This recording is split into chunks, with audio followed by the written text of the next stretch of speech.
আজ নবান্নের কাছে 2022 স্টেট পাস ডিএলএড ঐক্যমঞ্চ ধর্নায় বসলো। তো সেই ভিডিও দেখতে পাচ্ছেন এখানে। যে কোনো সংগঠনের ব্যাংক অ্যাকাউন্টে যে ডিএল টাকাটা ঢুকছে না, সেখানে কি লেখা থাকে নাকি যে এই সংগঠনের হলে এত খুঁজবে, ওই সংগঠনের হলে এত খুঁজবে, এই চাকরিতে এত খুঁজবে, এরকম তো কিছু টাকা নেই।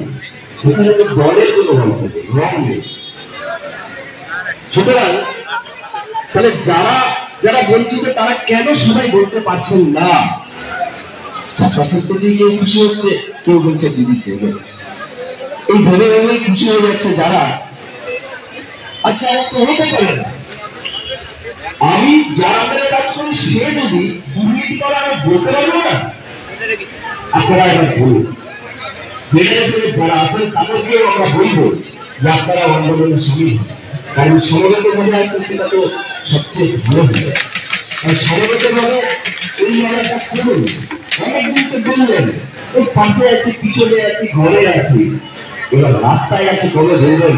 কারণ রাস্তায় দাঁড়িয়ে লড়াইটা না করলে ওই আপনাদের পাশে পাশে থাকাগুলো আর হচ্ছে না। পাশে পাশে থাকলে দিদি পিছিয়ে দিতে দিচ্ছে, তাই পিছিয়ে পিছিয়ে যাওয়ার আগে পাশে পাশে থাকবে, কাছে কাছে থাকবে, মিশে মিশে থাকবে।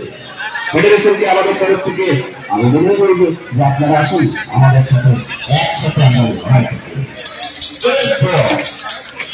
এরপরে যদি কোন কর্মীর মনে হয় তার বিয়ের প্রয়োজন নেই, বিনীতভাবে অনুরোধ করছি আপনি একটি কাগজের দরখাস্ত লিখুন, ওপেনলি দিদিকে জানান আজ নবান্নের বুকের উপর চালিয়ে বলতে পারছে, কারণ আমাদের মুখ আছে, আমাদের প্রমাণ আছে, আমাদের বিচার আছে, আমাদের বুদ্ধি আছে, আর আমরা ন্যায়কে ন্যায় বলার মতো শিক্ষিত শুনি হতে পেরেছি। আমরা মানুষ হতে পেরেছি, মানুষ হতে হবে, মানুষ না হবে মানুষ তৈরি করবে কি করে? শিক্ষক করতে আরো মানুষ যারা কারিগর হয় তারা এখানে যারা আছেন আমরা মানুষ হয়ে গেছে। কারণ যারা মানুষ হয়ে গেছে তাদেরকে মানুষ না করলে পশ্চিমবঙ্গের মানুষকে খুব বেশি দিন আর মানুষ তৈরি করে রাখা যাবে না। পশ্চিমবঙ্গের উন্নতিতে সংগ্রামী যুদ্ধ মঞ্চ লড়ছে, লড়বে।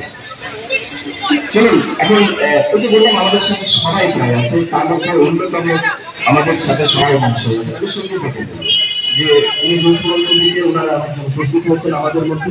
আমি সন্দীপ বাবু অনুরোধ করছি যেটা বলার